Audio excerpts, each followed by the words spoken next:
So this would be take 3 for the opening as the McDonald family hurls towards the barn. It is -2, but it feels a lot colder. Amy and I were just talking about how cold it actually feels. I raced last night. I'm racing tonight. But this week, we had some good luck at the track. But this week, honestly, was dominated by the nightmarish trip to New Jersey that didn't result in a race at all. As you guys know, my beautiful wife had asked me why am I going to the Meadowlands, and sometimes I even have to remind her that I am the gatekeeper. I am the one that makes sure that things go well. I don't have to be at the Meadowlands to drive, but when it comes to a horse that we know is very talented, that is in a very delicate part of his life, for us, for sure, it is important that he gets back on track. And I don't want to hear any stories about, Mark or Yannick or anybody drove the horse and he was really bullying. Oh, they said change this, change that. No. I'm going to go make sure the horse was ready to go. And quite frankly, the alternative would have been racing the horse at Saratoga and Mark Beckwith driving him and setting him up how he wanted him set up for Saratoga. Plan A failed with the cancellation of the races, so we're going to opt for Plan B. Plan B, Mark Beckwith's going to school the horse and race him in Saratoga's next start. Now, we had a lot of people asking, why can't we race him in a class for more money at a better place? Listen, LD's Patrick is in a place where we bought him for nothing. He's made twice what we paid for him. Has proven that he's a very talented horse, but his marketability, his saleability is extraordinarily high. Had we been able to continue to race him at Mohawk, the horse would have been worth a lot of money. Unfortunately, that ship's sailed. There was no classes for him. And no, somebody said, well, you could have raced him almost up to the preferred. The horse made $53,000 made life. To race him anywhere near that class would be absolute insanity, and I'm not going to do it. I'm not racing LD's Patrick against Locatelli. It's just not going to happen, especially when there's classes at Yonkers that he fits. I know he can get around a half, but he can't when he hits the gate.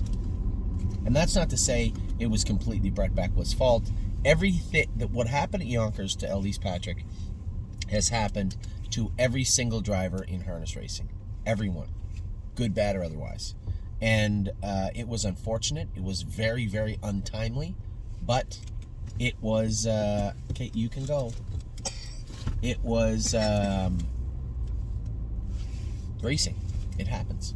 So I didn't want to repeat. I didn't want another mistake. I didn't want the horse, his confidence waning at all.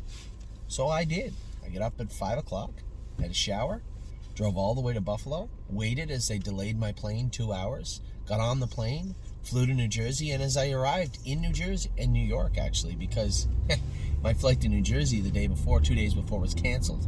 Everybody said, why wouldn't you fly into Newark? Oh my God, I never thought I'd fly into the state that I was racing, and that makes total sense. The flight was canceled into Newark. So I had to redirect to an airport. In hindsight now, I don't think I've ever been to JFK. One thing is for certain, I will never be there again. I hate JFK. And it has nothing to do... The layout was nice, the people were nice, the food was horrible.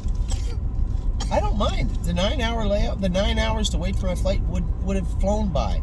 And I just had a nice place to sit down, have a couple of drinks, eat some chicken wings or steak or anything. Food was horrible.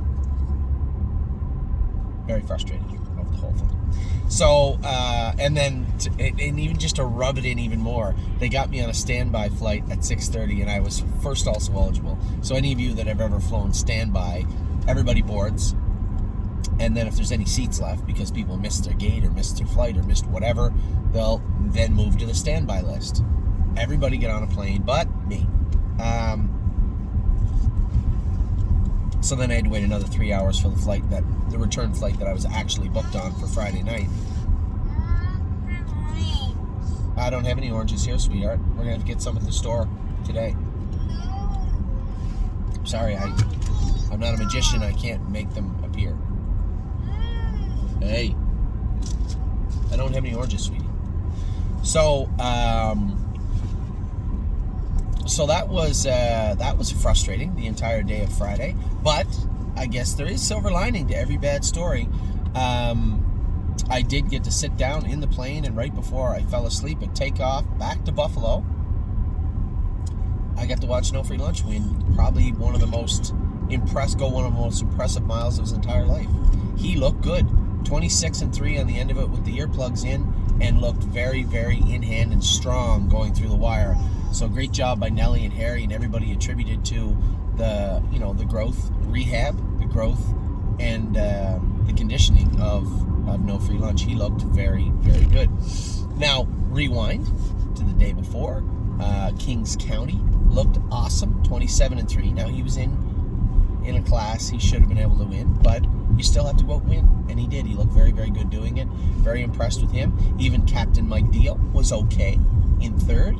A lot of room for improvement with Captain Mike Dio. He looked rough. He was scrubbing at his knees a little bit. We're going to change his shoes and see if we can't get him back on track. Even So and Sue was all right. Now, So and Sue, long odds, finished 5th. That's where she was expected by the odds makers to finish. I was hoping for more, but we got what we got. And and there's tons of classes for this filly also. Now, for those of you close to the situation, you know that we had So and Sue on gate for quite a bit of money. That is not going to happen now. For us to race her in a class she could probably win, it will have to be that class that Swan's Honey was doing well in, or the straight non-winners at 3 if they open it up for her next week. Either of those classes will go at London or Flamborough. So Monday was a bad day. Tuesday, Wednesday, the horses trained well at the barn. Thursday, a good day at the track at Mohawk. Friday was a bit of a nightmare in the terminals and flying all over the place, but that's life. Capped off by a wonderful victory by No Free Lunch. And then last night, Better Be Sawyer. Pretty good. She was pretty good last night. Now, I got a report from Jason.